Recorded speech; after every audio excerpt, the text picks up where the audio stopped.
Walang halaga ang 5 taong pagsisilbi ko nang marinig ko ang halinghing ng ibang babae sa aming kama. Habang umiiyak ako, sa gitna ng bagyo, duguan at pilit na pinoprotektahan ang aking sinapupunan, itinaboy ako ng sarili kong asawa at biyenan na parang basurang walang silbi. Akala nila, tuluyan na nila akong ibinaon sa putikan. Ngunit paano kung ang basahang itinapon nila ay ang tanging magmamay-ari ng huling yaman na sasagip sa kanilang pagbagsak? Magsisimula na ba ang paniningil ng tadhana? Walang kwenta ang isang asawang hindi marunong magdala ng pera sa pamilyang ito. Pirmahan mo na ang mga papel na yan at lumayas ka na sa pamamahay ko bago ko patawagin ang mga gwardya upang kaladkarin ka palabas, Jenny.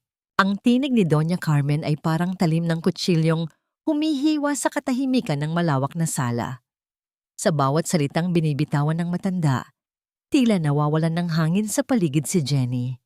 Sa kabilang dako ng silid, nakita niya ang kanyang asawang si Eduardo na nakaupo sa tabi ni Samantha, ang babaeng ilang buwan na niyang pinaghihinalaan. Ngunit ang mas masakit ay ang paraan ng pagtingin sa kanya ni Eduardo. Isang tinging puno ng pagkapuot at pandidiri na tila ba siya ay isang maruming basahan na kailangang itapon sa lalong madaling panahon. Patawad, Jenny, but we have to do this for the family. Samantha is pregnant at siya ang kailangan ng kumpanya para hindi tayo tuluyang malubog sa utang. You're just a burden now. Malamig na dugtong ni Eduardo habang hinahaplos ang kamay ng kanyang kinakasama. Sa loob ng bulsa ng kanyang suot na apron, mahigpit na nakakuyom ang kamay ni Jenny sa isang maliit na bagay. Isang puting stick na may 2 pulang guhit. Ang sorpresang inihanda niya para sa kanilang ika-5 anibersaryo. Ang balitang sa wakas, pagkaraan ng 5 taon ng pagtitiis, sa lahat ng pangungutya ng kanyang biyenan, ay magkakaroon na sila ng supling. Ngunit ang kasiyahang dapat ay naghari sa kanyang puso, ay napalitan ng isang malalim at madilim na bangin ng kawalan. Naramdaman ni Jenny ang mabilis na pagtibok ng kanyang puso, hindi dahil sa kaba, kundi dahil sa unti-unting pagkawasak ng kanyang buong pagkatao. Ang kanyang mga tuhod ay nanginig at tila nawalan ng lakas ang kanyang mga kamay. Narinig niya ang mahinang tunog ng plastik na tumama sa malambot na alpombra nang mabitawan niya ang pregnancy test kit mula sa kanyang bulsa. Ngunit tila wala na siyang pakialam. Ang kanyang paningin ay nagdilim at ang paligid ay tila umiikot sa bilis ng mga pangyayaring hindi niya kayang pigilan. Bakit, Eduardo? 5 taon akong nagsilbi sa inyo. Ako ang nag-alaga sa nanay mo nung may sakit siya. Ako ang gumawa ng lahat ng trabaho sa bahay na ito na parang katulong. Ang boses ni Jenny ay nabasag. Ang bawat hikbi ay may kasamang hapdi na tila sumasakal sa kanyang lalamunan. Isang matunog na sampal mula kay Doña Carmen ang nagpatigil sa kanyang pagsasalita. Ang init ng palad ng matanda ay gumuhit sa kanyang pisngi, nag-iiwan ng pulang marka at lasa ng dugo sa kanyang labi. Hindi pa nakontento, hinablot ng matanda ang braso ni Jenny at pilit siyang itinayo mula sa kanyang pagkakaluhod. Ang mga daliri ni Carmen ay bumaon sa balat ni Jenny na tila ba baliwala sa kanya ang sakit na idinudulot nito. Huwag mong isumbat sa amin ang pananatili mo rito. Pinakain ka namin, binihisan, at binigyan ng bubong sa ibabaw ng ulo mo kahit wala kang pakinabang. Ngayon, lumayas ka na. Kasabay ng malakas na dagundong ng kulog sa labas, kinaladkad ni Doña Carmen si Jenny patungo sa dambuhalang pinto ng mansyon. Walang nagawa si Jenny kundi ang sumunod. Ang kanyang mga paa ay sumasayad sa malamig na sahig. Nang bumukas ang pinto, sinalubong sila ng malakas na buhos ng ulan na tila ba nakikiramay sa kanyang kalagayan. Walang awang itinulak ni Carmen si Jenny palabas, dahilan upang bumagsak ang huli sa basang semento ng driveway. Ang malakas na tunog ng pagsasara ng pintong kahoy ay tila huling hatol sa kanyang buhay. Sa loob ng mansyon, doon, Sa gitna ng dilim at bagsik ng bagyo, naiwan si Jenny na nanginginig sa ginaw. Ang tubig ulan ay mabilis na nagpabasa sa kanyang manipis na damit, ngunit mas matindi ang lamig na nananalaytay sa kanyang puso. Naramdaman niya ang isang matinding kirot sa kanyang puson, isang hudyat na tila may panganib na nagbabanta sa loob ng kanyang sinapupunan. Habang nakahandusay sa putikan, ang kanyang mga kamay ay pilit na dumaing patungo sa kanyang tiyan, pilit na pinoprotektahan ang tanging pag-asa na natitira sa kanya. Ang bawat patak ng ulan sa kanyang muka ay humahalo sa kanyang mga luha, habang ang kanyang isipan ay pilit na kumakapit sa isang katanungang tila walang kasagutan. Hanggang kailan nga ba kailangang manahimik ng isang pusong pinagkaitan ng katarungan? At kailan darating ang oras na ang bawat patak ng luha ay magiging apoy na susunog sa lahat ng mga mapangapi? Ang bawat patak ng ulan na tumatama sa windshield ng sasakyan ay tila mga luhang hindi maubos-ubos, malabo at nanggugulo sa paningin ni Gabriel Lorenzo. Hawak niya ng mahigpit ang manibela. Ang kanyang isipan ay puno ng mga dokumentong hindi matapos-tapos at ang pangako sa isang matandang nag-aagaw buhay. Ngunit ang lahat ng iyon ay biglang napawi nang ang liwanag ng kanyang headlights ay tumama sa isang figura sa gitna ng kalsada. Isang babaeng nakahandusay sa putikan, tila isang ibong na bali ang pakpak sa gitna ng malupit na unos. Mabilis na itinigil ni Gabriel ang sasakyan. Ang tunog ng pagatungal ng preno ay nalamon ng malakas na kulog. Hindi niya alintana ang basang kalsada o ang mamahaling vest na suot nang bumaba siya at tumakbo patungo sa babae. Sa ilalim ng malamig at madilim na langit, nakita niya ang maputlang mukha ni Jenny. Ngunit bago pa man niya ito mabuhat, isang bagay ang kuminang sa gitna ng putik. Isang kwintas na may pendant na berdeng jade na sa kabila ng dumi ay nagpapakita ng isang pamilyar na ukit ng pamilya Aragon. Ang tibok ng puso ni Gabriel ay bumilis, hindi lamang dahil sa kaba para sa kaligtasan ng babae, kundi dahil sa pagkagulat na ang matagal na nilang hinahanap ay narito na sa kanyang mga kamay, sa pinakatragikong paraan. Agad niyang binuhat si Jenny. Naramdaman niya ang sobrang panlalamig ng balat nito at ang mahinang panginginig ng buong katawan ng babae.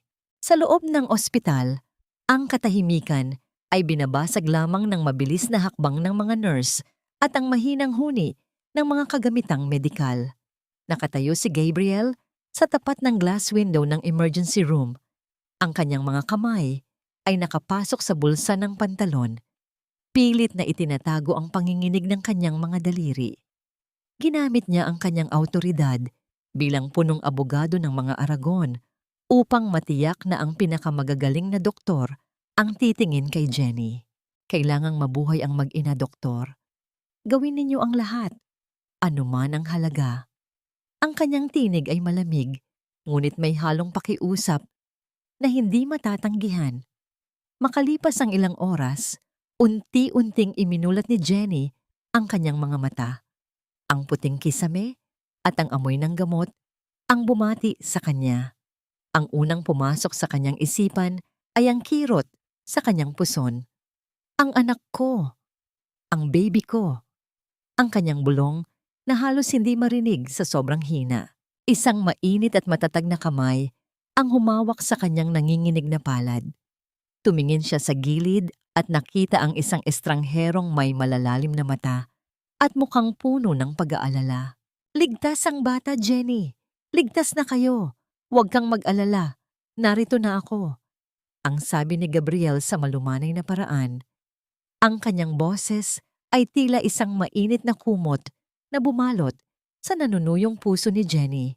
Hindi alam ni Jenny kung sino ang lalaking ito, ngunit sa unang pagkakataon, sa loob ng maraming taon, naramdaman niyang hindi siya nag-iisa.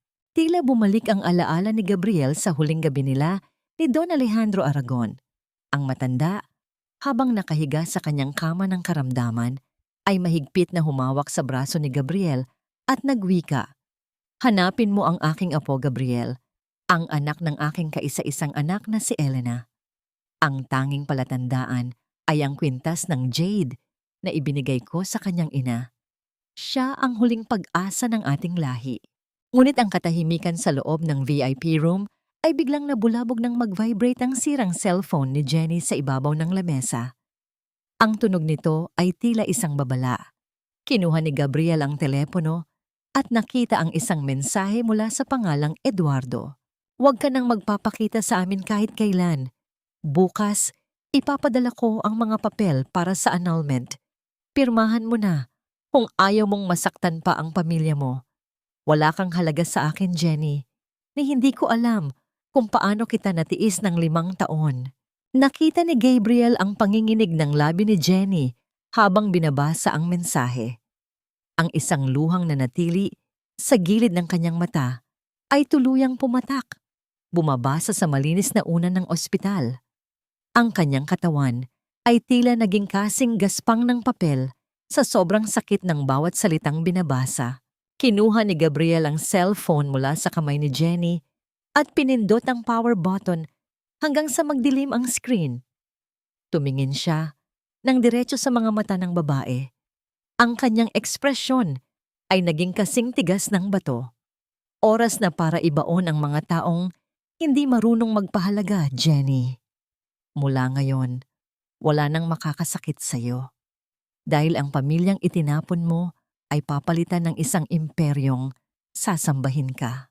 Sino nga ba ang lalaking ito na nangangako ng kaligtasan sa gitna ng kanyang pagkagunaw? At ano ang tunay na halaga ng kwintas na tila nagdugtong sa kanilang mga tadhana? Ang mga gulong ng mamahaling sasakyan ni Gabriel ay dumaan sa malawak na kalsadang puno ng graba na lumikha ng isang malutong at tila ritmo ng pagtanggap habang papalapit sila sa Hacienda Aragon. Sa gitna ng kadiliman ng gabi, ang dambuhalang mansyon ay tila isang naglalakasang bantay na napapaligiran ng mga luntiang hardin at naglalakihang puno ng narra. Ngunit para kay Jenny, na nakaupo sa backseat at nakabalot sa isang makapal na shawl, ang bawat anino ng mansyon ay tila mga mata ng nakaraan na humuhusga sa kanyang pagkatao. Dahan-dahang huminto ang sasakyan sa tapat ng malaking pintong gawa sa inukit na nara. Nang buksan ng isang nakaunipormeng tauhan ng pinto, tila tumigil ang paghinga ni Jenny. Ang ningning ng mga chandelier sa loob ay bumubulag sa kanyang mga matang sanay sa madidilim na sulok ng bahay ng mga Montefalco. Pakiramdam niya ay isa siyang estranghero sa isang panaginip na hindi niya kailanman hinangad. Inakay siya ni Gabriel patungo sa isang malawak na sala. Ang bawat hakbang ni Jenny sa makintab na sahig ay tila isang mabigat na pasanin. Hindi ako nararapat dito, Gabriel. Isa lamang akong hamak na babaeng itinapon sa kalsada. Ang bulong niya, ang kanyang boses ay nanginginig sa takot na baka sa isang iglap ay bawiin ang lahat ng ito. Humarap sa kanya si Gabriel, ang kanyang mga mata ay puno ng katapatan. Jenny, hindi ka na ang babaeng itinapon nila. Ikaw ang kaisa-isang apo ni Don Alejandro Aragon. Ang iyong ina, si Elena, ay umalis sa mansyong ito dahil sa pag-ibig, ngunit hindi kailanman nawala ang pagmamahal ng iyong lolo sa kanya. Ang dugong dumadaloy sa iyong mga ugat ay dugong Aragon, isang dugong hindi kailanman yumuyuko sa kahit na sino. Sa mga sandaling iyon, tila may kung anong pader na gumuho sa loob ni Jenny. Ang lahat ng hirap, ang mga gabing ginugol niya sa pag-iyak sa sahig ng kusina, ang mga masasakit na salita ni Doña Carmen, at ang pagtataksil ni Eduardo. Lahat ng iyon ay biglang bumuhos. Napaupo si Jenny sa malambot na sofa at doon ay narinig ang kanyang malakas na paghikbi. Ang kanyang boses ay puno ng pait at pangungulila. Bakit ngayon lang, Gabriel? Bakit kung kailan durog na ang puso ko? Bakit kung kailan wala na akong natitirang dignidad? Ang kanyang mga tanong ay tila mga kidlat na bumabasag sa katahimikan ng mansyon. Hindi sumagot si Gabriel sa pamamagitan ng mga salita. Sa halip, lumapit siya at kinuha ang isang baso ng mainit na gatas mula sa isang tray. Marahan niyang inilapag ito sa lamesa sa harap ni Jenny at naupo sa isang upuang hindi kalayuan sa kanya. Hinayaan niya lang si Jenny na umiyak. Hinayaan niyang ilabas nito ang lahat ng pighati hanggang sa mapalitan ang mga hikbi ng mahinang paghinga ng pagkapagod. Ang presensya ni Gabriel ay tila isang matatag na pader na handang sumalo sa anumang bagyong darating. Habang naghahari ang kapayapaan sa Hacienda Aragon, ang kabaligtaran naman ang nangyayari sa bahay ng mga Montefalco. Sa gitna ng malakas na tunog ng mga baso ng wine na nagtatamaan, maririnig ang malakas na tawa ni Doña Carmen. Isang tagumpay para sa ating pamilya, Eduardo. Sa wakas, malaya na tayo sa malas na babaeng yon. Ngayong kasama na natin si Samantha, ang ating pangalan ay muling magniningning sa libro. Walang alam ang mga Montefalco na ang malas na itinapon nila ay ang tanging susi sa kanilang kaligtasan. Eduardo, habang nakayakap sa kanyang bagong kinakasama, ay pilit na iwinawaksi sa kanyang isipan ang imahe ni Jenny na nakahandusay sa ulan. Akala niya ay natapos na ang lahat, ngunit hindi niya alam na nagsisimula pa lamang ang tunay na unos. Sa gitna ng gabi, dahan-dahang hinaplos ni Jenny ang malambot na unan sa kanyang silid sa mansyon. Ang pakiramdam ng luwas sa kanyang balat ay tila isang kabalintunaan sa mga sugat sa kanyang puso. Ang bawat mabilis na tunog ng makinang sumusukat sa tibok ng puso ay tila isang babala na nagpapatigil sa pag-ikot ng mundo ni Jenny. Kasunod ang mabilis na hakbang ni Gabriel na tila ba bawat segundo ay isang gintong hindi dapat masayang. Pagpasok nila sa silid kung saan namamalagi si Don Alejandro, ang amoy ng mga gamot at ang lamig ng aircon ay tila ba sumasakal sa huling pag-asa ng matanda. Ang dambuhalang kama sa gitna ng silid ay tila lalong nagmura sa gitna ng katahimikan. Doon, nakahiga ang isang lalaking ang muka ay ukit ng maraming taon ng tagumpay at pait. Nang marinig ang yabag ni na Gabriel at Jenny, dahan-dahang iminulat ni Don Alejandro ang kanyang mga mata na tila ba bawat paggalaw ng kanyang talukap ay isang matinding pagsubok. Ang kanyang paningin, na kanina ay malabo, ay biglang nagliwanag nang dumapo ito sa mukha ni Jenny. Elena, ang mahinang tawag ng matanda. Ang kanyang tinig ay tila isang tuyong dahon na hinahampas ng hangin. Inisip niya na ang kanyang anak na si Elena ang nasa harap niya dahil sa pagkakahawig ni Jenny sa kanyang ina. Lumapit si Jenny. Ang kanyang mga kamay ay nanginginig habang hinahawakan ang kulubot at malamig na palad ng kanyang lolo. Sa unang pagkakataon, naramdaman niya ang isang klase ng pag-ibig na hindi nanghihingi ng kapalit. Lolo, ako po ang anak ni Elena. Si Jenny po. Isang mapait, ngunit masayang nangiti ang gumuhit sa labi ni Don Alejandro. Gamit ang huling lakas ng kanyang mga daliri, hinugot niya ang isang gintong singsing na may selyo ng pamilya Aragon mula sa kanyang daliri. Marahan niya itong inilagay sa palad ni Jenny. Tanggapin mo ito, anak. Huwag mong hahayaang muling tapakan ng kahit na sino ang iyong dangal. Gabriel, ang aking apo, protektahan mo siya. Pagkatapos ng mga huling salitang yon, ang matalim na tunog ng mahabang guhit sa screen ng monitor ay tila isang huling hudyat ng pamamaalam. Ang pagtulo ng luha ni Jenny sa malamig na kamay ng kanyang lolo ay tila ba isang sumpa ng katapatan. Wala na ang lalaking nagbigay sa kanya ng bagong buhay. Sa loob lamang ng ilang sandaling, sila ay nagkasama. Makalipas ang ilang araw, ang malungkot na paligid ng mansyon ay napalitan ng isang tensyong hindi maikakaila sa loob ng boardroom ng Aragon Financial Group. Nakaupo si Jenny sa dulo ng mahabang lamesang gawa sa mahogany, habang ang mga lalaking nakasuot ng mamahaling Amerikana ay nakatingin sa kanya ng may panghuhusga. Ang kanilang mga bulungan ay tila ba mga tinik na pilit bumabaon sa kanyang balat. Isang babaeng galing sa kalsada? Paano natin ipagkakatiwala ang bilyon-bilyong halaga ng ari-arian sa kanya? Wala siyang alam sa negosyo, ang sabi ng isang matandang direktor. Ang kanyang boses ay puno ng pait at kawalan ng tiwala. Naramdaman ni Jenny ang pagnanais na tumakbo at magtago, gaya ng nakasanayan niya sa bahay ng mga Montefalco. Ngunit sa ilalim ng lamesa, hinaplos niya ang kanyang tiyan. Naalala niya ang bawat sipa ng kanyang sanggol, ang bawat sampal ni Doña Carmen, at ang mga huling salita ng kanyang lolo. Isang bagong lakas, ang tila dumaloy sa kanyang mga ugat, ang dugong Aragon na ayaw nang magpasakop. Tumayo si Jenny. Ang kanyang tindig ay tila isang matayog na tore na hindi matitibag ng anumang hangin. Ang kanyang mga mata ay diretsong tumingin sa bawat isa sa kanila. Maaring wala akong alam sa inyong mga numero ngayon, ngunit alam ko kung paano magtiis at kung paano lumaban. At hindi ko hahayaang masayang ang huling habilin ng aking lolo dahil lamang sa inyong mga pagdududa. Nagkaroon ng nakabibinging katahimikan sa loob ng silid. Maging si Gabriel ay napatingin sa kanya ng may bagong paghanga. Tumayo si Gabriel sa tabi ni Jenny. Ang kanyang presensya ay tila isang matibay na kalasag. Ayon sa huling testamento ni Don Alejandro, si Genevieve Aragon ang siyang magdedesisyon sa lahat ng malalaking proyekto ng kumpanya.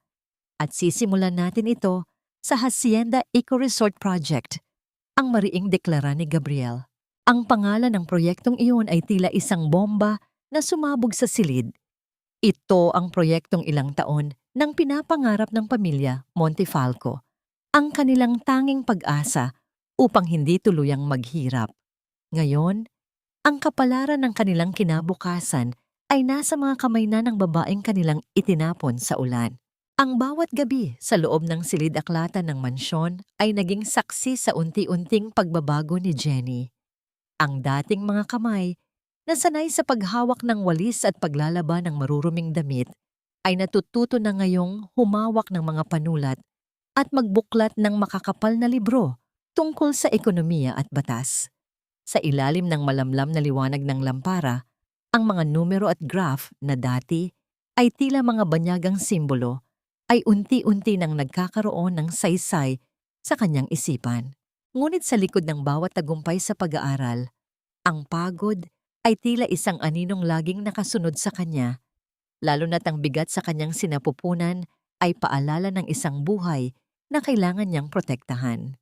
Isang gabi, sa gitna ng kanyang pagbabasa ng isang kontrata, ang antok ay tuluyang nanaig sa kanyang katawan.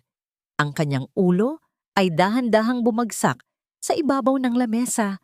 Ang kanyang buhok ay kumalat sa mga dokumentong tila ba naging isang malambot na unan. Ang katahimikan sa loob ng silid ay binabasag lamang ng banayad na pag-usad ng hangin mula sa bukas na bintana. Naramdaman ni Jenny ang isang kakaibang init na bumalot sa kanyang mga balikat.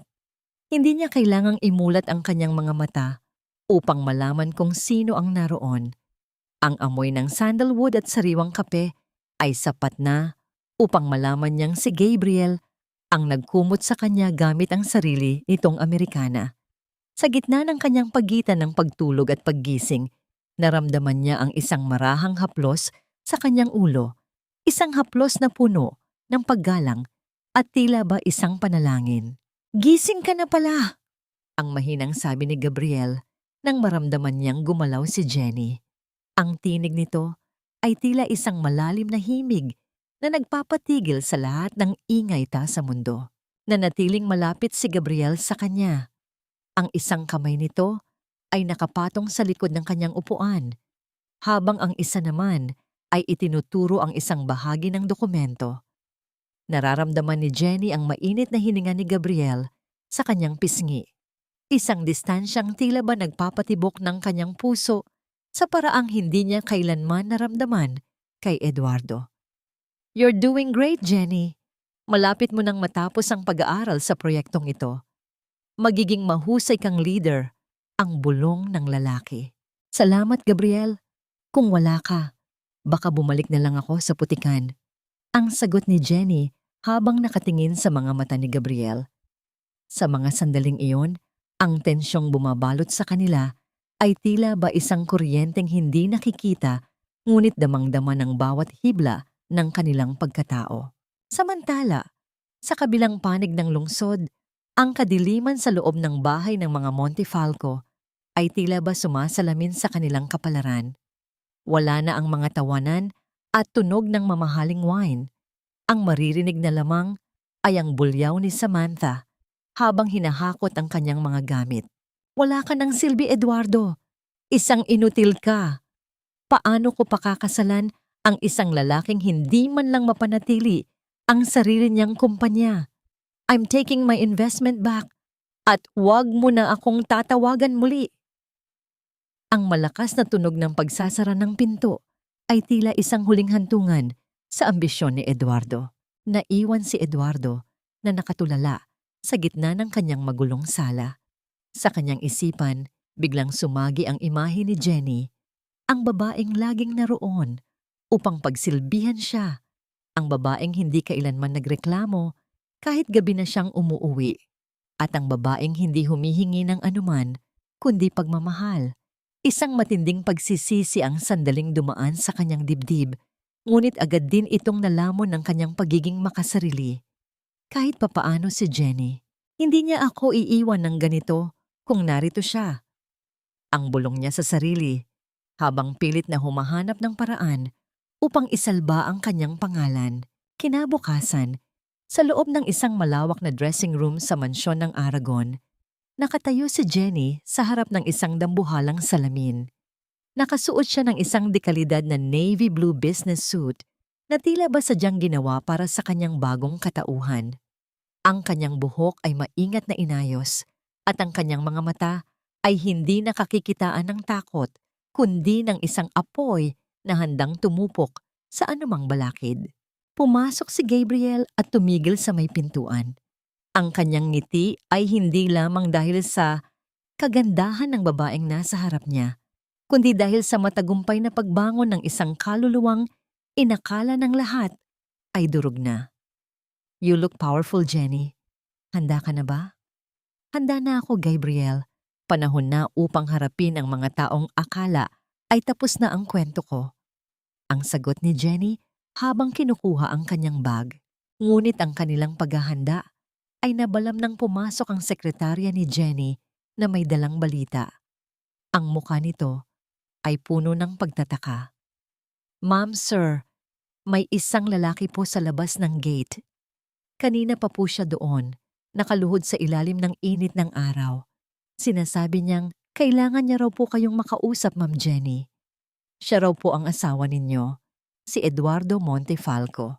Naramdaman ni Jenny ang mabilis na paglamig ng kanyang mga kamay, ngunit hindi niya hinayaang makita ito ni Gabriel. Ang anino ng nakaraan ay narito na naman. Pilit siyang hinihila pabalik sa dilim. Ang mainit na sikat ng araw ay tila ba isang parusa na unti-unting tumutupok sa balat ni Eduardo habang siya ay nakaluhod sa labas ng dambuhalang gate ng mga Aragon. Ang pawis ay tuloy-tuloy na dumadaloy mula sa kanyang noo, pilit na humahalo sa alikabok sa kanyang mukha. Ilang oras na siyang naroroon, tinitiis ang mga mapangutyang tingin ng mga dumadaang sasakyan at ang malamig na pagtrato ng mga security guard na tila ba itinuturing siyang isang ligaw na aso na naghahanap ng pagkain. Sa loob ng mansyon, sa isang malawak na opisina na ang bintana ay yari sa makapal na salamin, nakatayo si Jenny. Nakatingin siya sa ibaba, pinagmamasdan ng lalaking dati ay itinuturing niyang mundo. Ngunit ngayon ay tila ba isang maliit at kaawa-awang insekto na lamang. Wala siyang nararamdamang galit, wala ring awa. Ang tanging naroon ay ang isang malamig na puwang na puno ng mga alaala ng sakit. Huwag mong hayaang lamunin ka ng kanyang pagmamakaawa, Jenny. Ang mga taong katulad niya ay marunong lamang lumuhod kapag wala na silang matakbuhan. Ang sabi ni Gabriel habang dahan-dahang lumalapit sa kanya. Ang tunog ng kanyang mga sapatos na tumatama sa marmol na sahig ay tila ba isang babala ng katotohanan. Alam ko, Gabriel, hindi ako lalabas para sulyapan ang kanyang mga luha. Papasukin niyo siya sa receiving hall, ngunit hayaan niyo siyang maghintay. Ang sagot ni Jenny Ang kanyang boses ay walang alingawngaw ng pag-alinlangan. Nang sa wakas ay pinatuloy si Eduardo. Halos hindi siya makapaniwala sa luho ng paligid. Ngunit ang kanyang pagkamangha ay napalitan ng takot nang makita niya si Jenny na nakaupo sa isang mataas na upuan, ang likod ay tuwid, at ang mga mata ay kasing talas ng diamante. Sa tabi nito ay nakatayo si Gabriel, na tila ba isang bantay na handang pumatay para sa kanyang reyna. Jenny, salamat at tinanggap mo ako. Patawarin mo ako sa lahat. Nabulag lang ako ng pressure ng pamilya at ni Samantha. Ngayong alam ko nang buntis ka, gusto kong ayusin ang lahat. Magiging ama na ako, Jenny. Bumalik ka na sa akin. Ang mabilis na sabi ni Eduardo habang sinusubukang lumapit. Ngunit agad siyang hinarang ng isang matikas na bodyguard. Isang mapait na tawa ang kumawala sa mga labi ni Jenny. Ang tunog nito ay tila ba pagkabasag ng isang kristal. Ang anak ko ay walang ama na katulad mo, Eduardo. Ang anak ko ay isang Aragon. At ang tanging dahilan kung bakit ka narito ay dahil gusto kong maramdaman mo ang pakiramdam ng pagiging basura.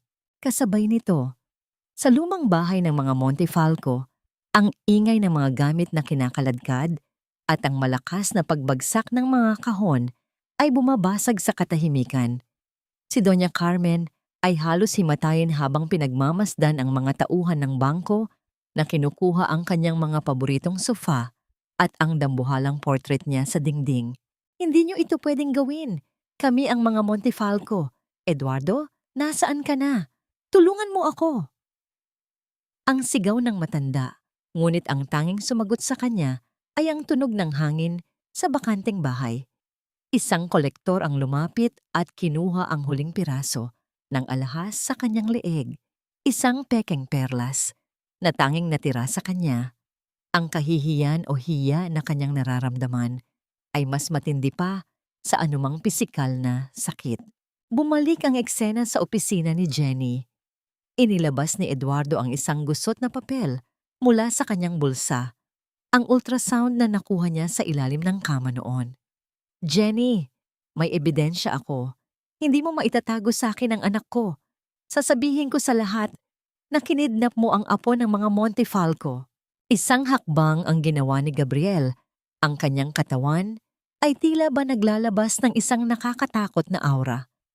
Kinuha niya ang papel mula kay Eduardo at pinunit ito sa maraming maliliit na piraso na tila ba mga talulot ng bulaklak na nahuhulog sa sahig. Mr. Montefalco, wala kang ebidensya, wala kang pera, at higit sa lahat, wala kang karapatan. Ang bawat salitang lalabas sa bibig mo laban sa kanya ay katumbas ng 1 taon sa kulungan. Ngayon, lumayas ka bago ko pa kalimutan na tao ang kinakausap ko. Ang malamig na banta ni Gabriel. Nang kaladkarin si Eduardo palabas ng mga security, naiwan si Jenny na nakatingin sa mga piraso ng papel sa sahig. Naramdaman niya ang isang kamay na dahan-dahang pumatong sa kanyang balikat.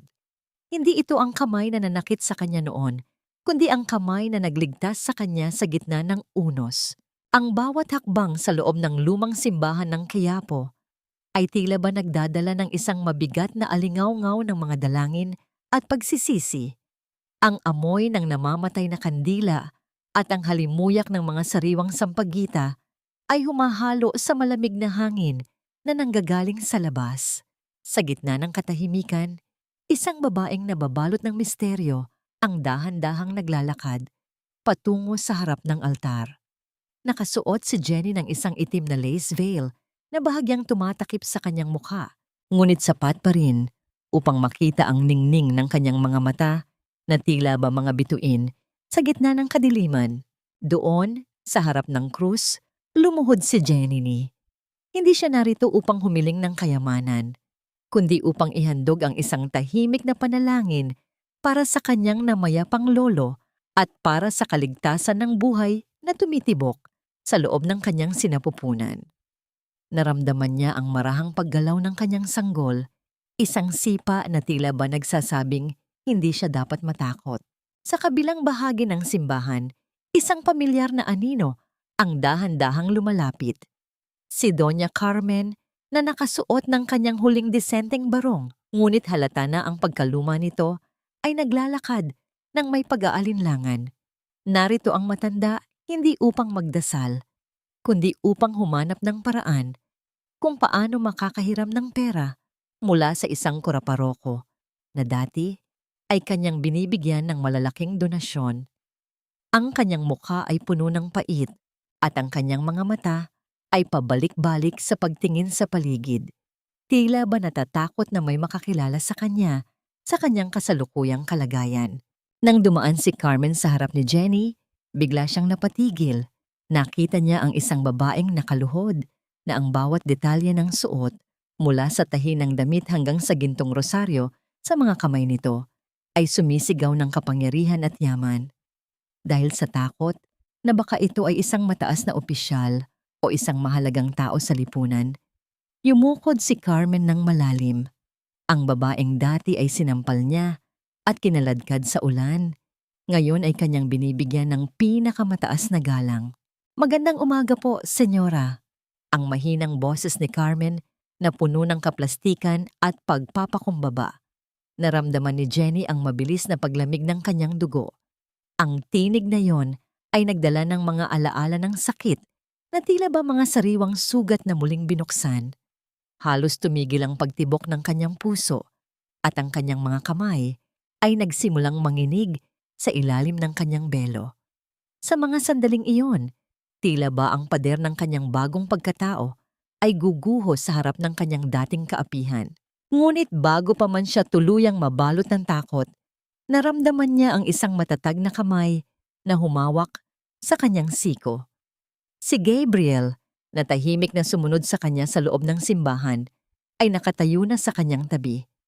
Ang presensya ng lalaki ay tila isang malakas na harang na naghihiwalay kay Jenny mula sa kanyang madilim na nakaraan. "Handa ka na bang umalis, Jenny?" Ang mahinahon, ngunit mariing tanong ni Gabriel. Hindi lumingon si Jenny kay Carmen. Tumayo siya ng tuwid. Ang kanyang tindig ay puno ng dignidad na hindi kailanman matitibag. Nilampasan niya ang kanyang dating biyenan na tila ba isa lamang itong walang kwentang estatwa sa gilid ng daan. Nang makalabas sila ng simbahan, saktong nagsimulang pumatak ang ulan. Nakita ni Jenny mula sa malayo si Carmen na nagmamadaling lumabas. Pilit na itinatago ang kanyang mukha gamit ang isang sirang payong habang nakikipag-agawan sa isang taxi. Ang bawat patak ng ulan na tumatama sa luma at kupas na sombrero ng matanda ay tila ba nagpapakita ng tunay na kulay ng kanyang pagkatao. Isang taong nalulunod sa sariling kahihiyan. Hinaplos ni Jenny ang kanyang tiyan habang nakasakay sa loob ng mainit at komportableng sasakyan. "Hindi na tayo babalik sa dilim, anak. Pangako iyan." Ang bulong niya sa sarili. Nabalik lamang ang kanyang diwa nang tumunog ang telepono ni Gabriel. Pagkatapos ng maikling pag-uusap, naging seryoso ang mukha ng abogado. "Jenny, tumawag ang doktor mo. May kailangan silang sabihin tungkol sa huling resulta ng iyong check-up. Hindi ito dapat ipagwalang bahala." Kasabay nito, inabot ni Gabriel ang isang maperlas na sobre na kakarating lang sa kanyang opisina. At ito pa, nagpadala ng formal na imbitasyon si Eduardo Montefalco. Gaganapin ang isang grand gala sa susunod na linggo. Gusto nilang makaharap ang bagong tagapagmana ng Aragon upang pilitin tayong pumirma sa kontrata ng hasyenda. Sa tingin ko, ito na ang pagkakataon na hinihintay natin. Tiningnan ni Jenny ang sobre. Ang bawat letra ng pangalan ng mga Montefalco ay tila ba isang hamon na handa na niyang tanggapin. Sa loob ng conference room ng Aragon Financial Group, ang bawat paghinga ng mga opisyal ay tila ba nagdadala ng isang mabigat na timbang.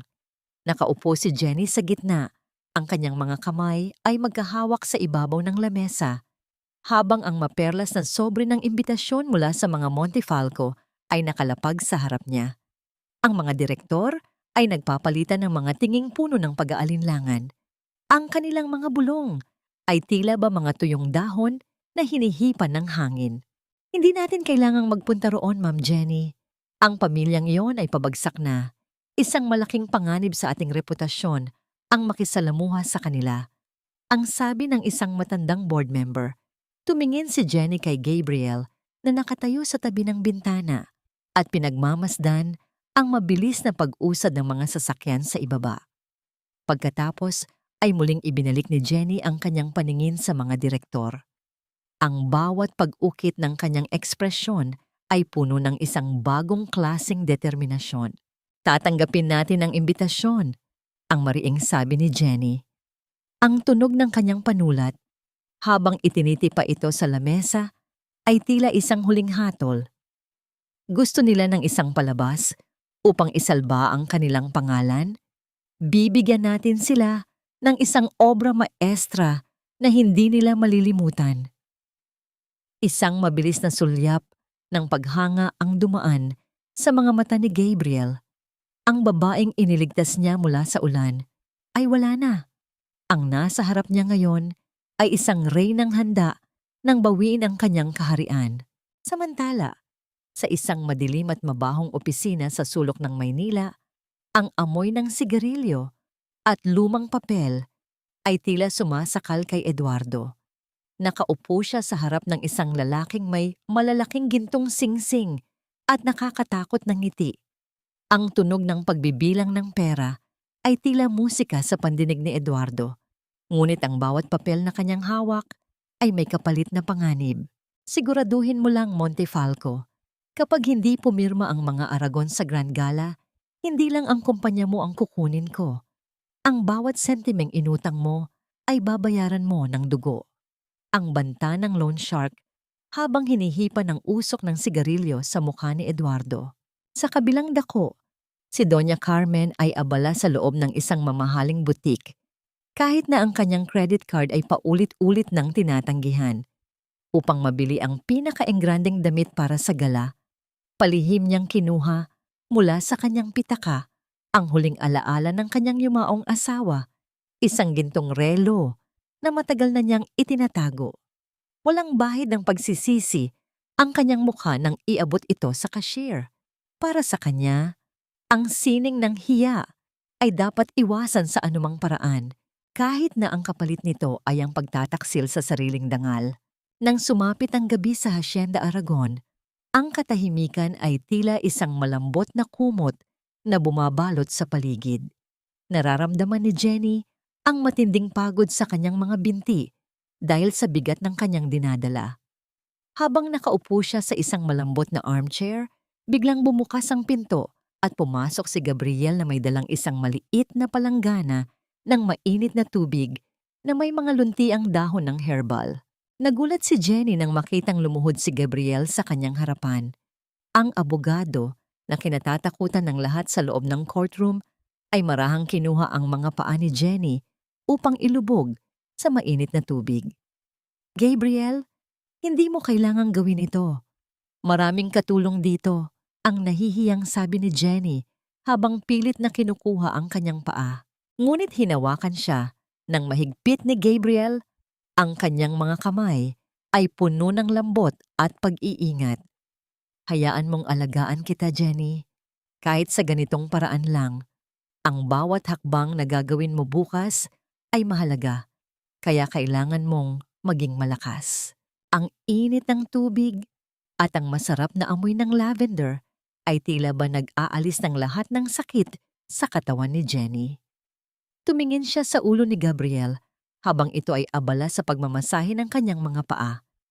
Isang kakaibang pintig ang naramdaman niya sa kanyang dibdib, isang kilig na hindi niya inakalang muli niyang mararamdaman pagkatapos ng lahat ng kanyang pinagdaanan. Nabalik lamang ang kanilang atensyon nang tumunog ang intercom sa pintuan. Ang boses ng security ay puno ng pagtataka. "Sir, nandito po si Miss Samantha." Pinipilit niya pong pumasok at makausap ang bagong tagapagmana ng Aragon. Sinasabi niyang may mahalaga siyang impormasyon tungkol kay Eduardo. Nagkatinginan sina Jenny at Gabriel.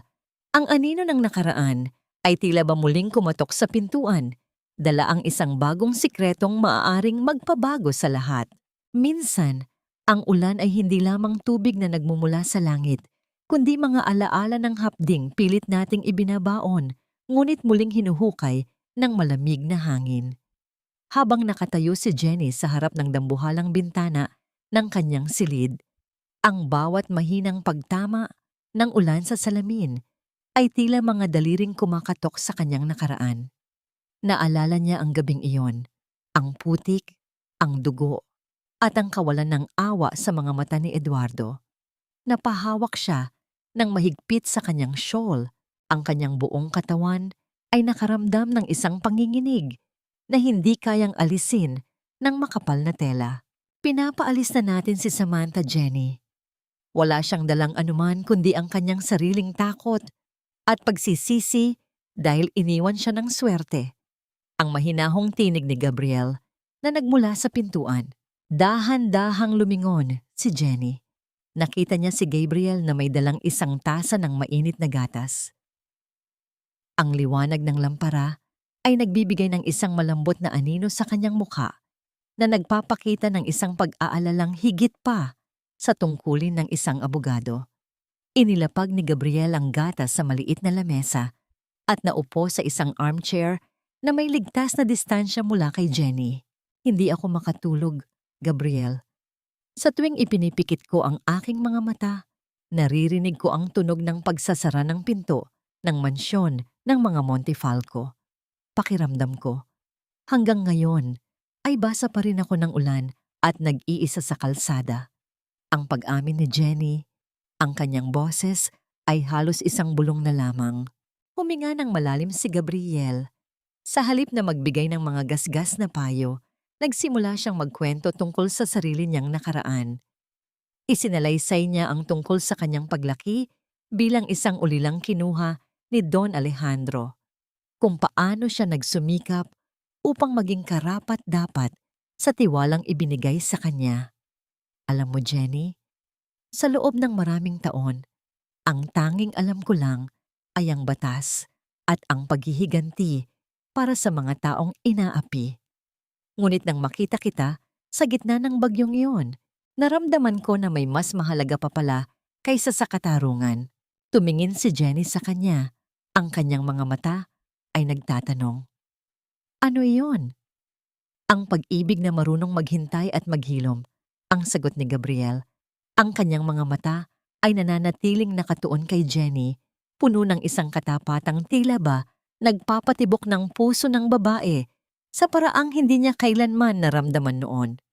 Dahil ang mga taong nakaranas ng pinakamalalim na sugat, sila ang pinakakarapat-dapat sa pinakamalambot na pag-ibig. Sa mga sandaling iyon, ang ingay ng bagyo sa labas ay tila ba naglaho. Ang tanging naririnig ni Jenny ay ang mahinahong ritmo ng paghinga ni Gabriel at ang sarili niyang puso na tila ba unti-unting nabubuo mula sa mga pirasong nadurog. Naramdaman ni Jenny ang isang antok na hindi dala ng pagkapagod, kundi ng pakiramdam ng seguridad.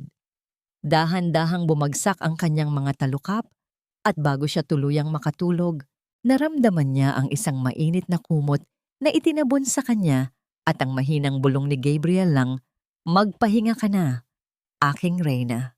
Habang nagahari ang kapayapaan sa loob ng Hacienda Aragon, ang kabaligtaran naman ang nangyayari sa loob ng magulo at madilim na bahay ng mga Montefalco. Ang tunog ng pagtatalo ni na Eduardo at Doña Carmen ay tila ba mga talim na nagtatamaan. Kasalanan mo ito, Ina.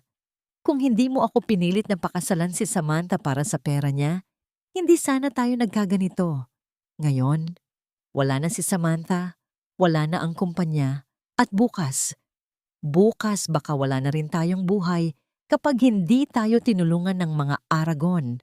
Ang sigaw ni Eduardo habang hinahagis ang isang baso sa dingding. Huwag mo akong sisihin, Eduardo. Ginawa ko lang ang nararapat para sa pangalan natin. Bukas, sa gala, gagamitin natin ang huling alas natin. Kapag nakita ko ang tagapagmanang yon, luluhod ako kung kailangan, makuha lang ang kontrata. Ang sagot ni Carmen, ang kanyang boses ay puno ng desperation at puot. Wala siyang kamalay-malay na ang kanyang tinutukoy na pag-asa ay ang taong pinakakinasusuklaman niya. Kinabukasan, ang sinag ng araw ay tila ba nagbabadya ng isang bagong simula. Ngunit ang kaba sa dibdib ni Jenny ay muling nagbalik nang pumasok siya sa kanyang walk-in closet upang isuot ang kanyang gown para sa gala. Isang malakas na singhap ang kumawala sa kanyang mga labi. Ang kulay pulang gown na gawa sa pinakamahal na luha na sadyang ipinagawa ni Gabriel para sa kanya ay nakalatag sa sahig. Ngunit hindi na ito ang magandang kasuotan na kanyang nakita kahapon. May mga mahahabang rami at hiwa ang tela, tila ba sadyang pinagpira-piraso ng isang matalim na bagay. Ang bawat punit ay tila ba isang direktang pag-atake sa kanyang pagkatao. Gabriel! Ang tawag ni Jenny. Ang kanyang tinig ay puno ng gulat. Mabilis na pumasok si Gabriel at nang makita ang kalagayan ng gown, ang kanyang mukha ay naging kasing lamig ng yelo. Nilapitan niya ang gown at nakita ang isang maliit na piraso ng papel na nakasabit sa isa sa mga punit. Ang nakasulat doon ay tila ba isang babalang nanggagaling sa kailaliman ng lupa. Hindi ka nababagay sa trono, basurera. Ang sining ng paghihiganti ay hindi laging kailangan ng ingay. Minsan, ito ay mas matindi sa gitna ng isang marangal na katahimikan.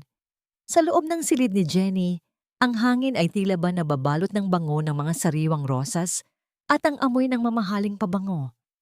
Habang tinitingnan niya ang punit-punit na pulang gown sa sahig, hindi takot ang nanaig sa kanya, kundi isang malamig na determinasyon.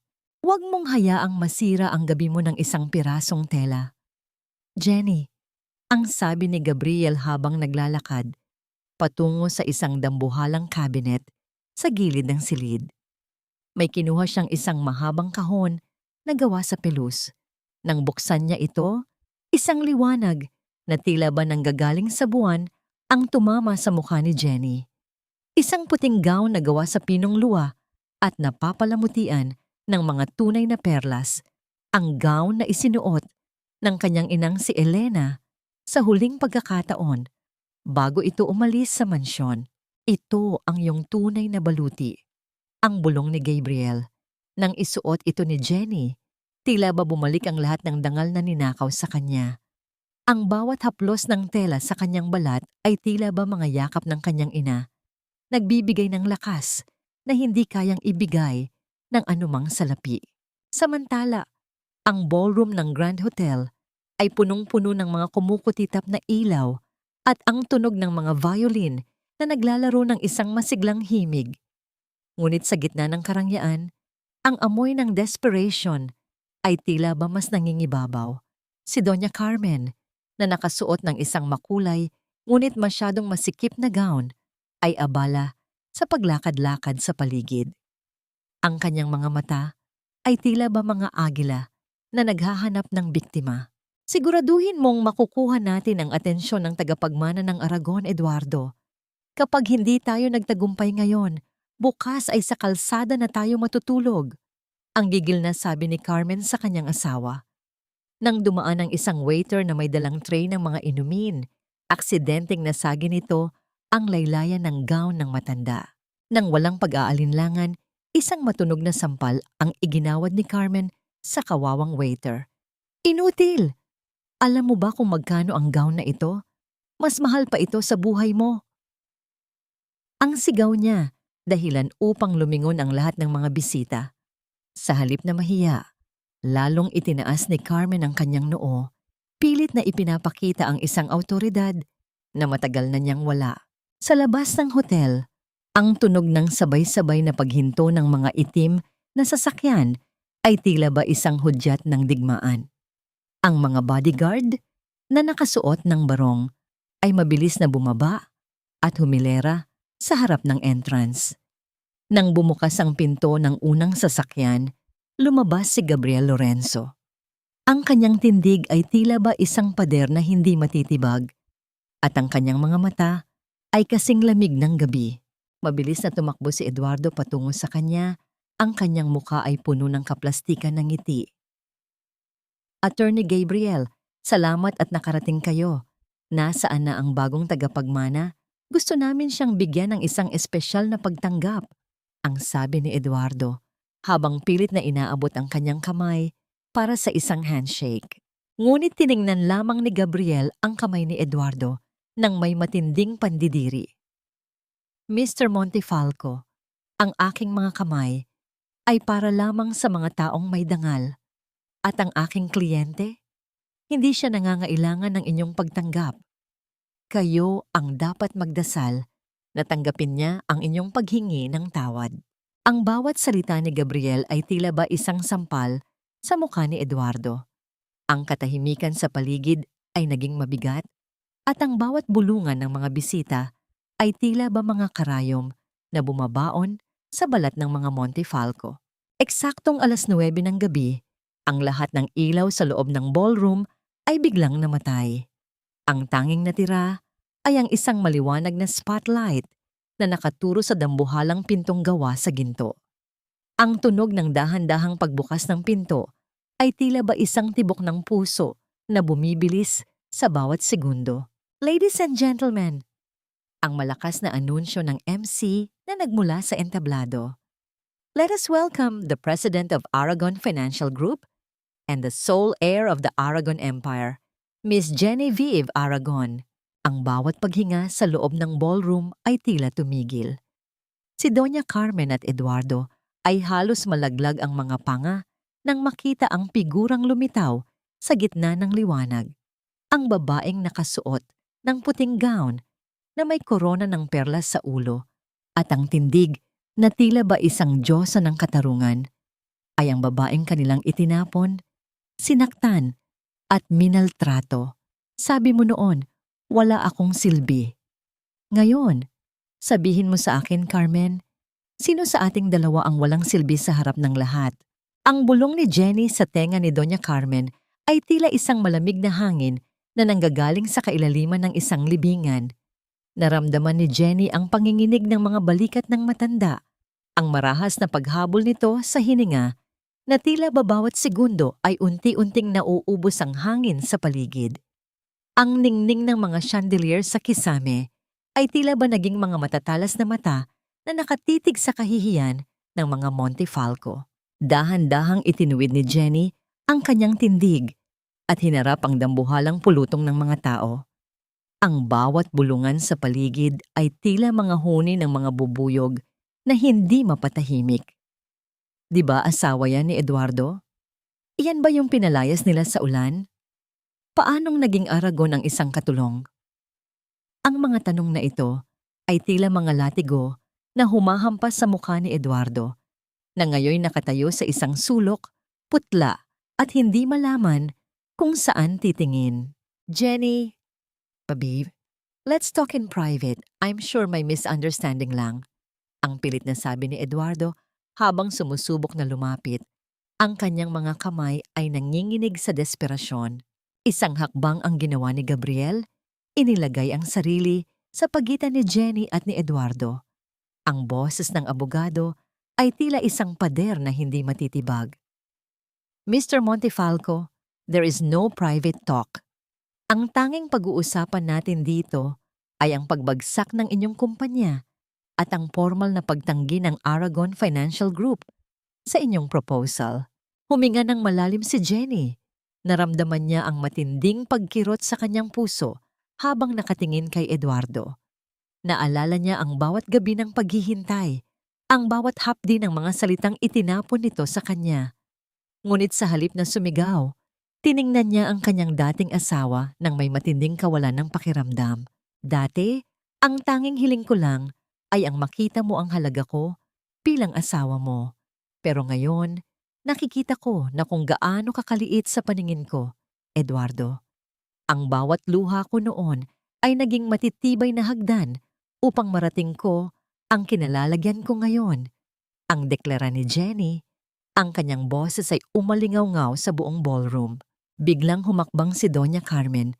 Ang kanyang mukha ay puno ng puot kahit nahirap siyang tumayo. Wala kang utang na loob. Kami ang nagpakain sa'yo. Ninakaw mo lang ang posisyon na yan. Paano naging Aragon ang isang mambubukas ng pinto? Hindi na tinag si Jenny. Kinuha niya ang mic mula sa podium at lumingon sa mga bisita. Ang pamilya Montefalco ay kilala sa kanilang dangal. Ngunit sa likod ng pintong yon ay may isang babaeng minaltrato, pinagkaitan ng katarungan, at itinapon sa kalsada habang nagdadalang tao. Ngayon, ang bawat sentimo na hawak ninyo ay kukunin ko, hindi dahil sa galit, kundi dahil sa katarungan. Ang katahimikan sa loob ng silid ay napalitan ng isang malakas na usap-usapan nang ilabas ni Gabriel ang isang folder. Ito ang mga ebidensya ng malawakang tax evasion at money laundering ng Montefalco Corporation. Mula sa gabing ito, ang lahat ng inyong ari-arian ay nasa ilalim na ng investigasyon. Naramdaman ni Eduardo ang pag-ikot ng mundo. Sa kanyang harapan, ang babaeng inakala niyang wala nang mararating ay siya palang wawakasan ng kanyang karera at pangalan. Sa gitna ng kanyang galit, isang ideya ang pumasok sa kanyang isipan, isang huling alas na maaaring magpabago sa sitwasyon. Hindi niyo pwedeng gawin ito. Jenny, nakalimutan mo na ba? Dala-dala mo ang anak ko. Gagawin kong iskandalo ang buhay mo kapag hindi mo tinigil ang kasong ito. Ang tagapagmana ng Aragon ay may amang kriminal at pinalayas na asawa. Isipin mo ang reputasyon mo. Ang sigaw ni Eduardo, ang kanyang desperasyon, ay umabot na sa sukdulan. Tiningnan ni Jenny si Gabriel at pagkatapos ay muling lumingon kay Eduardo. Isang ngasang ngiti ang gumuhit sa kanyang mga labi. Isang ngamang ngiting puno ng pait at tagumpay. Salamat sa paalala, Eduardo. Pero nakalimutan mo ring ang anak ko ay may isang tagapagtanggol na hindi mo kailanman matatalo. At ang kasong isasampa ko sa iyo ay hindi lamang tungkol sa pera, kundi tungkol sa bawat sugat na idinulot mo sa amin. Habang papalayo si Jenny kasama si Gabriel, naiwan ang mga Montefalco sa gitna ng mga flash ng kamera ng mga reporter na kanina pa nakikinig. Ang kahihiyang hiya, nais nilang iwasan, ay naging isang dambuhalang alon na tuluyan ng lumamon sa kanilang pangalan. Ang bawat mabilis na pag-ikot ng mga gulong ng sasakyan sa aspalto ay tila ba isang karera laban sa oras na hindi nila maaaring matalo. Sa loob ng sasakyan, ang katahimikan ay mabigat. Tanging ang malalim na paghinga ni Jenny at ang mahinang ugong ng makina ang naririnig. Hawak ni Gabriel ang manibela nang may matinding higpit. Ang kanyang mga mata ay nakatuon sa madilim na kalsada habang ang bawat pagdaan ng mga ilaw ng poste ay nagbibigay ng anino sa kanyang seryosong mukha. Huwag kang matakot, Jenny. Narito ako. Hindi ko hahayaang may mangyaring masama sa mga alaala ng iyong lolo. Ang mahinahong sabi ni Gabriel, bagaman bakas sa kanyang tinig, ang tensyong pilit niyang itinatago. Nang makarating sila sa mansyon ng Aragon, sinalubong sila ng mga gwardiyang balisa, ang mga mukha. Mabilis na tumungo sina Jenny at Gabriel sa silid ni Don Alejandro. Ang dambuhalang pintong nara ay nakabukas, at sa loob, ang eksenang bumati sa kanila ay tila ba isang panibagong sampal ng katotohanan. Ang mga cabinet ay nakabukas, ang mga libro ay nagkalat sa sahig, at ang malaking portrait ni Don Alejandro sa dingding ay bahagyang nakatagilid. Dahan-dahang lumapit si Jenny. Ang bawat hakbang niya ay tila ba paglakad sa ibabaw ng mga bubog. Ang bawat kalansing ng mga gamit na natatamaan ng kanyang paa ay nagbibigay ng pait sa kanyang puso. Nang ituwid ni Gabriel ang portrait, bumukas ang isang lihim na compartment sa likod nito. Isang lumang kahon na gawa sa bakal ang naroon. Nakabukas na at wala ng laman. Ang mga dokumento ng hacienda at ang huling sulat para sa iyong ina. Nawawala ang lahat, Jenny. Ang mahinang bulong ni Gabriel. Ang kanyang mga kamay ay nakakuyom. Ang bawat ugat sa kanyang bisig ay tila ba sasabog sa galit. Napahawak si Jenny sa kanyang tiyan. Naramdaman niya ang isang pamilyar na kirot na tila ba isang babala. Sino ang gagawa nito, Gabriel? Sino ang may alam tungkol sa lihim na ito? Isa lang ang pamilyang sapat ang kawalan ng dangal para gawin ito. Ang pamilyang akala ay tapos na ang laban kanina sa gala. Ang sagot ni Gabriel, ang kanyang mga mata ay naglalabas ng isang nakakatakot na ningning. Habang nagaganap ito, sa loob ng isang madilim at masukal na bodega sa labas ng lungsod, nakatayo si Eduardo. Hawak niya ang mga dokumentong ninakaw ng kanyang inupahang tao mula sa mansyon. Ang liwanag ng isang bumbilya ay nagbibigay ng isang nakakatakot na anino sa kanyang mukha. Sa tabi niya, si Doña Carmen ay tila ba nabuhayan ng loob habang binabasa ang isa sa mga sulat. Tingnan mo ito, Eduardo. Ang Hacienda Aragon ay hindi pala sa kanila.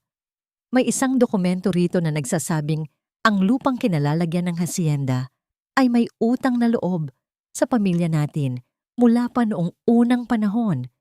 Kapag nailabas natin ito, tayo ang magiging tunay na may-ari. At si Jenny, babalik siya sa kalsada kung saan siya nararapat. Ang humahalakhak na sabi ni Carmen, ang kanyang tawa ay tila ba huni ng isang masamang espiritu. Pero ma, paano natin ito gagawing legal? Magnanakaw tayo sa paningin ng batas. Ang pag-aalinlangan ni Eduardo, bagaman ang kislap ng kasakiman sa kanyang mga mata, ay hindi maikakaila. Huwag kang hangal, Eduardo. Sa mundo ng mga makapangyarihan, ang ebidensya ay nililikha, hindi lamang hinihintay. Gamitin mo ang lahat ng koneksyon mo. Kailangan nating mabawi ang lahat bago pa tayo tuluyang maubos. Ang mariing utos ng matanda. Bumalik ang eksena sa mansyon. Napaupo si Jenny sa gilid ng kama ng kanyang lolo. Ang kanyang mga luha ay dahan-dahang pumatak sa malamig na sahig. Kailan ba matatapos ang lahat ng ito, Gabriel? Bakit kailangang maging ganito kalupit ang mundo? Lumuhod si Gabriel sa harap ni Jenny. Kinuha ang kanyang mga kamay at hinalikan ng mga ito ng may matinding pagmamahal at paggalang. Hindi ito matatapos hanggat hindi sila tuluyang nabubura sa iyong buhay, Jenny. At pangako ko sa iyo, sa harap ng alaala ng iyong lolo at sa harap ng iyong anak, ito ang huling pagkakataon na makakagawa sila ng masama sa iyo. Isang mainit na yakap ang ibinigay ni Gabriel kay Jenny. Isang yakap na puno ng pangako ng proteksyon. Ngunit sa gitna ng katahimikan, naramdaman ni Jenny ang isang matinding panginginig ng kanyang katawan. Ang stress ng gabi at ang pagod ng kanyang damdamin ay nagsisimula ng maningil sa kanyang kalusugan. Gabriel, ang baby, parang hindi ko na kaya. Ang huling bulong ni Jenny bago tuluyang magdilim ang kanyang paningin. Ang tunog ng naglalakihang bakal na nagbabanggaan ay tila isang pagsabog na yumanig sa buong pundasyon ng mansyon ng mga Aragon. Ang dambuhalang gate na yari sa inukit na bakal ay nayupi at bumigay sa lakas ng pagtama ng truck na lumikha ng isang nakakangilong tunog ng pagkiskis ng metal sa semento. Ngunit sa gitna ng kaguluhang ito, ang tanging naririnig ni Gabriel ay ang mahina at mabilis na paghinga ni Jenny sa kanyang mga bisig. Jenny! Gumising ka! Pakiusap! Ang sigaw ni Gabriel, ang kanyang boses ay puno ng panginginig na hindi niya kailanman naramdaman sa harap ng anumang hukom. Binuhat niya si Jenny ng mas mahigpit. Ang pakiramdam ng walang malay na katawan nito ay tila isang dambuhalang bigat sa kanyang puso. Mabilis na kumilos ang mga security team ng mansyon. Ang tunog ng mga sapatos na tumatakbo sa graba at ang malakas na boses ng mga utos ay pumuno sa hangin. Ngunit hindi ito tiningnan ni Gabriel. Ang kanyang buong mundo ay nakatuon lamang sa maputlang mukha ni Jenny na kasing puti na ng kanyang suot na gown. Isang maliit na bahid ng dugo ang nakita ni Gabriel sa laylayan ng puting luwa. At sa sandaling iyon, tila ba tumigil ang pagtibok ng kanyang sariling puso. Sa loob ng klinika ng mansyon, ang bawat huni ng mga makinang medikal ay tila ba mga tinik na bumabaon sa katahimikan. Ang doktor na matagal nang nag-aalaga sa pamilya Aragon ay mabilis na kumilos. Ang kanyang mukha ay seryoso at walang bahid ng ngiti. Si Gabriel ay nakatayo sa isang sulok, ang kanyang mga kamay ay nakakuyom hanggang sa mamuti ang kanyang mga buko-buko. Ang bawat patak ng pawis sa kanyang noo ay tila ba nagdadala ng lahat ng takot na kailanman ay naramdaman niya. Masyadong mataas ang stress level niya, attorney. Ang katawan niya ay sumusuko na sa bigat ng emosyong dinadala niya. Kapag hindi natin napababa ang tensyon, maaaring mawala ang bata at maaaring malagay sa panganib ang buhay ni Jenny. Ang mahinang paliwanag ng doktor pagkatapos ng ilang oras na pagsusuri. Naramdaman ni Gabriel ang isang matinding galit na nagmumula sa kailaliman ng kanyang pagkatao. Isang galit na hindi na kayang kontrolin ng anumang batas. Tiningnan niya si Jenny na mahimbing na natutulog. Ang kanyang mukha ay tila ba isang anghel na napadpad sa gitna ng impyerno. Dahan-dahang lumapit si Gabriel at hinawakan ang malamig na kamay ni Jenny. Patawad, Jenny. Patawad dahil hinayaan ko silang saktan ka muli. Ngunit sumusumpa ako, hinding-hindi na sila makakahinga ng maluwag pagkatapos ng gabing ito. Ang bulong ni Gabriel, ang kanyang tinig, ay kasing lamig ng kamatayan. Habang nagaganap ito, sa loob ng kanilang madilim na bodega, sina Eduardo at Doña Carmen ay tila ba mga hari at reynang nagdiriwang sa gitna ng basura.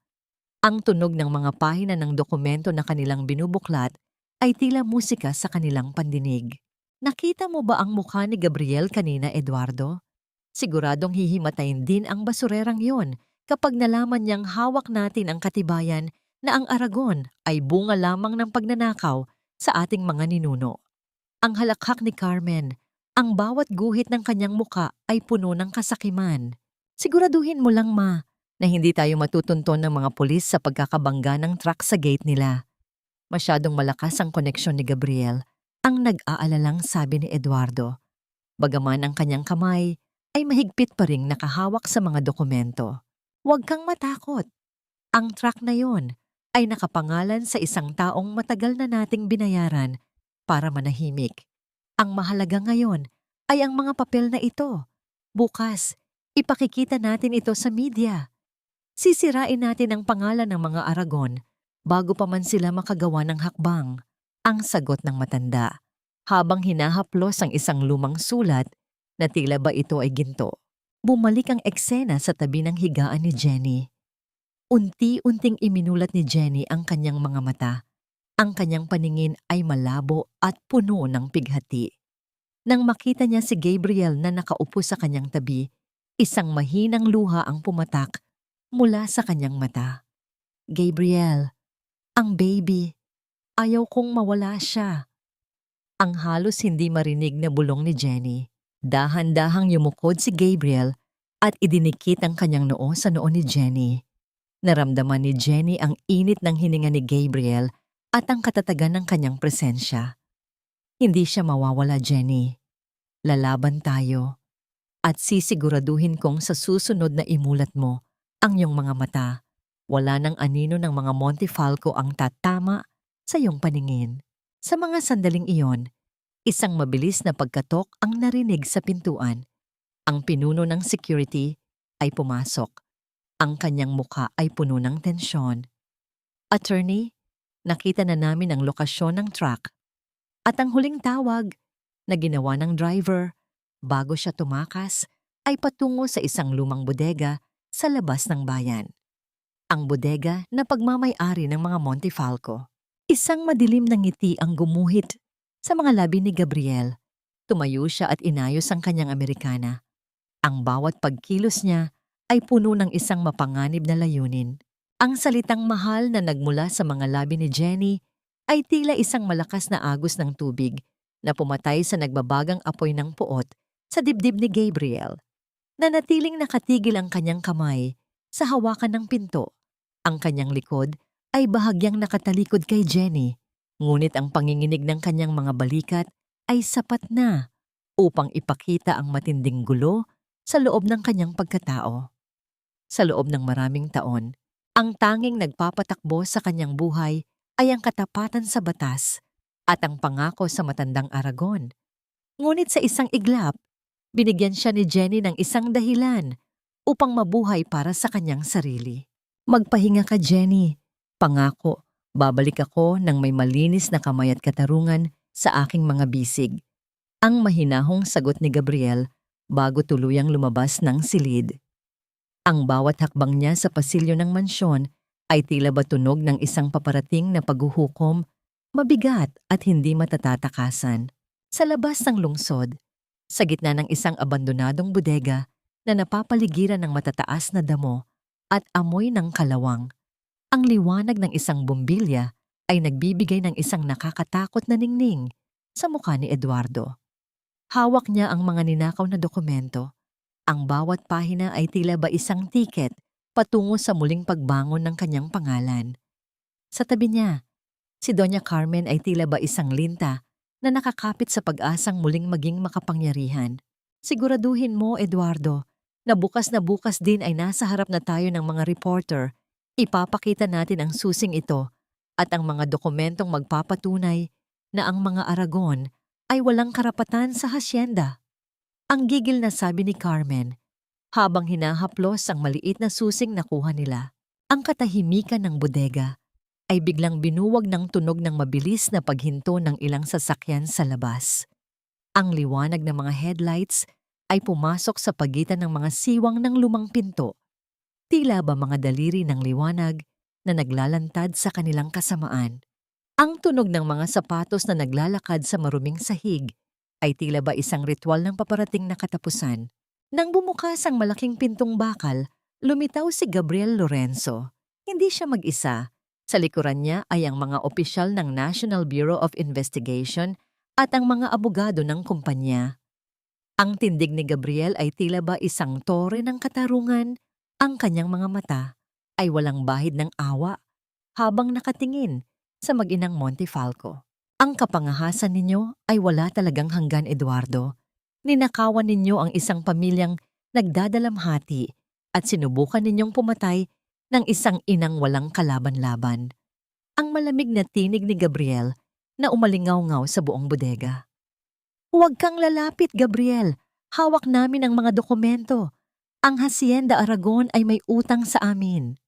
Ang sigaw ni Eduardo habang itinataas ang mga papel. Ang kanyang boses ay nanginginig sa takot. Isang mapait na ngiti ang gumuhit sa mga labi ni Gabriel. Kinuha niya ang isang folder mula sa kanyang dala at inihagis ito sa paanan ni Eduardo. Basahin mo ang totoong konteksto ng mga papel na yan, Eduardo. Ang utang na sinasabi ninyo ay isang donasyon na ibinigay ni Don Alejandro sa inyong lolo noong panahon ng digmaan sa ilalim ng isang kondisyon na kapag naging gahaman ang sino man sa inyong lahi, ang lahat ng inyong natitirang ari-arian ay kukunin ng pamilyang Aragon bilang kabayaran. Naramdaman ni Eduardo ang mabilis na paglamig ng kanyang dugo. Ang mga dokumentong inakala niyang tagapagligtas ay siya palang magiging tali sa kanyang leeg.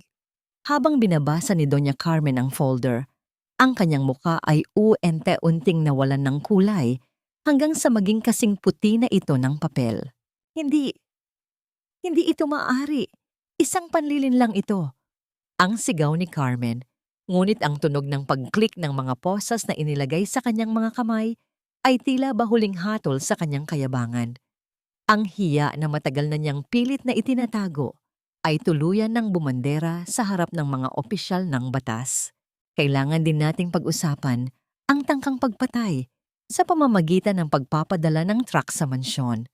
Ang driver ay nasa kustodya na namin at itinuro niya kayo bilang utak. Dagdag ni Gabriel, ang kanyang boses ay tila ba bawat salita ay isang pako sa kabaong ng mga Montefalco. Habang kinaladkad ang mag-ina palabas, nakita ni Eduardo ang bituin sa langit at naalala niya ang gabing itinapon niya si Jenny sa ulan. Ngayon, siya ang itinatapon sa madilim na rehas nang walang anuman kundi ang bigat ng kanyang sariling kasalanan. Bumalik si Gabriel sa ospital nang mabilis hanggat maaari. Nang pumasok siya sa silid ni Jenny, nakita niyang gising na ito at nakatingin sa labas ng bintana. Ang sikat ng umaga ay tumatama sa mukha ni Jenny, nagbibigay ng isang liwanag ng pag-asa. Tapos na, Jenny. Wala na silang magagawa pa sa atin. Ang bulong ni Gabriel habang lumalapit at hinahawakan ng kamay ni Jenny. Tumingin si Jenny sa kanya. Ang kanyang mga mata ay puno ng pasasalamat. Salamat, Gabriel. Salamat sa pananatili sa tabi ko kahit na puro sugat ang dala ko. Naramdaman ni Gabriel ang marahang paggalaw ng kamay ni Jenny na humaplos sa kanyang palad. Hindi sugat ang nakikita ko sa iyo, Jenny, kundi ang pinakamagandang kwento ng pagbangon. Ang bawat segundong lumilipas sa loob ng silid ng ospital ay tila ba isang mahabang paglalakbay sa pagitan ng takot at pag-asa. Hawak ni Gabriel ang sobre ng may nanginginig na mga daliri, habang ang kanyang paningin ay pabalik-balik sa mukha ni Jenny at sa doktor na nakatayo sa harap nila. Ang tanging naririnig sa silid ay ang mahinang huni ng monitor ng puso at ang malayo at banayad na tunog ng mga ibon sa labas na tila ba nagbabadya ng pagtatapos ng gabi at ang pagdating ng bukang liwayway. Ang resulta ng blood test ay nagpapatunay ng isang bagay, Miss Aragon. Ang panimula ng doktor, ang kanyang boses ay naging malumanay. Sa kabila ng lahat ng stress at trauma na pinagdaanan mo, ang iyong anak ay nagpapakita ng isang pambihirang lakas. Ang nakita naming abnormality sa simula ay hindi isang sakit, kundi isang bihirang genetic marker na nagpapatunay lamang ng iyong purong lahi bilang isang Aragon. Ang iyong anak ay isang survivor. Jenny, siya ay malusog at ligtas. Naramdaman ni Jenny ang isang dambuhalang bigat na nawala sa kanyang dibdib. Ang kanyang mga luha na kanina pa pinipigilan ay tuluyan ng pumatak, hindi dahil sa pighati, kundi dahil sa isang pasasalamat na hindi kayang bigkasin ng anumang salita. Napahilig siya sa balikat ni Gabriel at naramdaman niya ang matatag at mainit na bisig ng lalaki na bumalot sa kanya. Ang bawat hikbi ni Jenny ay tila ba naghuhugas sa lahat ng dumi at sakit ng kanyang nakaraan. Salamat sa Diyos. Salamat. Ang tanging naibulong ni Jenny habang nakapikit ang kanyang mga mata. Ninanamnam ang kapayapaang matagal na niyang ipinagkait sa kanyang sarili. Sa kabilang dako, sa loob ng isang masikip at malamig na selda, ang katahimikan ay binabasag lamang ng tunog ng paghikbi ni Doña Carmen. Nakaupo siya sa isang matigas na semento, ang kanyang mamahaling gown ay marumi na at punit-punit, tila ba sumasalamin sa kanyang nadurog na dangal. Sa labas ng rehas, maririnig ang tunog ng telebisyon mula sa guardroom. Ibinabalita ang tuluyang pagbagsak ng Montefalco Corporation at ang pagkakaaresto sa kanila dahil sa tax evasion at tangkang pagpaslang. Si Eduardo naman ay nakatitig sa kawalan sa kabilang selda. Ang kanyang mga mata ay walang buhay at puno ng pagsisisi na huli na ang lahat. Ang bawat sandali ng kanyang pagtataksil kay Jenny ay tila ba isang pelikulang paulit-ulit na tumatakbo sa kanyang isipan, nagpapaalala sa kanya na itinapon niya ang isang brilyante para lamang sa isang pirasong bubog. Ang kahihiyang hiya nararamdaman nila ay mas matindi pa sa anumang sentensya ng korte, isang habambuhay na kulungan ng sarili nilang kasamaan. Makalipas ang ilang buwan, ang Hacienda Aragon ay muling nabuhay sa ilalim ng init ng araw. Ang amoy ng sariwang damo at ang malutong na tunog ng mga dahon ng nara na sumasayaw sa hangin ay tila ba isang awit ng pagdiriwang. Nakatayo si Jenny sa balkonahe, ang kanyang tiyan ay malaki na at halata ang kalusugan ng kanyang dinadala. Nakasuot siya ng isang puting bestido na tila ba nagbibigay sa kanya ng liwanag na nanggagaling sa loob.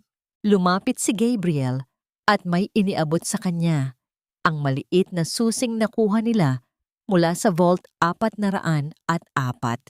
Sabay nilang binuksan ang lihim na lagayan sa loob ng mansyon. Sa loob nito ay hindi ginto o pera ang tumambad sa kanila, kundi ang tala-arawan, diary, ng kanyang inang si Elena at ang mga alahas na sadyang inilaan para sa kasal ni Jenny. May isang liham doon na isinulat ni Don Alejandro bago ito mamatay. Para sa aking apo, ang pag-ibig ay hindi matatagpuan sa yaman, kundi sa taong handang manatili sa tabi mo kahit wala ka ng anuman. Tumingin si Jenny kay Gabriel.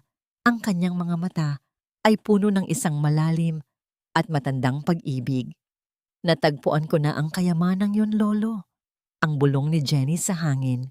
Dahan-dahang kinuha ni Gabriel ang kamay ni Jenny at hinalikan ang kanyang mga daliri. Jenny, sa harap ng lahat ng mga alaalang ito, gusto kong malaman mo na hindi lang ako ang iyong abogado o tagapagtanggol. Gusto kong maging katuwang mo sa bawat pagdaan ng ulan at sa bawat pagsikat ng araw. Handa ka bang hayaan akong maging ama ng iyong anak at katuwang ng iyong buhay? Wala nang kailangang sabihin pa. Ang matamis na ngiti ni Jenny at ang mahigpit na paghawak niya sa kamay ni Gabriel ay sapat ng sagot. Ang bawat pasakit na dinanas niya sa ulan ay tila ba naging pataba lamang sa lupang kinatatayuan niya ngayon, kung saan ang bawat bulaklak ay namumukadkad ng may katarungan at pag-asa. 1 taon na ang lumipas mula nang ang madilim na anino ng pamilya Montefalco ay tuluyan ng pinalis ng liwanag ng katarungan. Sa malawak na damuhan ng Hacienda Aragon, ang bawat haplos ng hangin ay tila ba may dalang halimuyak ng tagumpay at kapayapaan. Ang sikat ng araw ay banayad na tumatama sa mga luntiang dahon ng nara, lumilikha ng mga sayaw ng anino sa paligid ng isang maliit na duyan na gawa sa inukit na kahoy. Nakatayo si Jenny sa ilalim ng puno. Pinagmamasdan ang kanyang anak na si Alejandro, ang batang nagmana ng matatag na mga mata ng kanyang lolo at ng mahinahon na ngiti ng kanyang ina. Wala na ang bakas ng luhang dulot ng ulan. Ang tanging mababakas sa mukha ni Jenny ay ang ningning ng isang babaeng nahanap na ang kanyang tunay na halaga. Sa kanyang daliri ay kumukutitap ang isang simpleng singsing na ibinigay ni Gabriel. Isang simbolo ng pangakong hindi kailanman napako. Kung mayroon man siyang natutunan sa gitna ng unos, iyon ay ang katotohanang ang pagpapatawad ay hindi nangangahulugan ng pagkalimot o muling pagtanggap sa mga taong sumira sa iyo. Para kay Jenny, ang pagpapatawad ay ang pagpili na palayain ang sarili mula sa tanikala ng puot.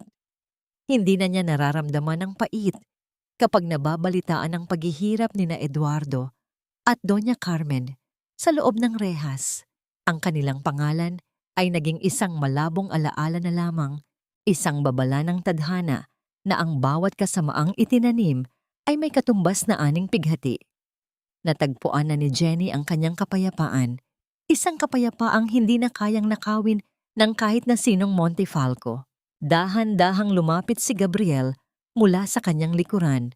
Ang kanyang mga bisig ay marahang bumalot sa baywang ni Jenny habang nakatanaw sila sa abot tanaw. Isang malalim at payapang buntong hininga ang kumawala sa kanila. Handa ka na ba para sa ating susunod na yugto, Jenny? Ang mahinahong tanong ni Gabriel. Ang kanyang boses ay tila isang himig na nagbibigay ng katiyakan sa bawat bukas. Higit pa sa handa, Gabriel, ang sagot ni Jenny habang idinidikit ang kanyang ulo sa balikat ng lalaki. Ang kwento ni Jenny ay naging isang inspirasyon sa bawat babaeng nakaranas na mabaliwala at masaktan. Isang paalala na ang ating pagkatao ay hindi sinusukat sa kung gaano tayo kalalim na bumagsak, kundi sa kung paano tayo bumabangon ng may higit na ningning at dangal. Ang bawat patak ng ulan sa ating nakaraan ay tila ba naging patubig lamang sa isang hardin ng pag-asa na ngayon ay masagana ng namumukadkad. Sa dulo ng lahat, natutunan nating ang tunay na tahanan ay hindi ang mga pader na gawa sa ginto, kundi ang mga bisig na handang sumalo sa atin sa gitna ng bagyo. Ang katarungan ay maaaring magtagal, ngunit sa huli, ang katotohanan ay palaging makakahanap ng daan upang itama ang lahat ng mali. Tapos na ang gabi ng pighati. Ang araw ay mataas na sa langit, nagdadala ng isang pangako na ang bawat pagsikat nito ay isang panibagong pagkakataon upang magmahal, maghilom, at mabuhay ng may malinis na budhi.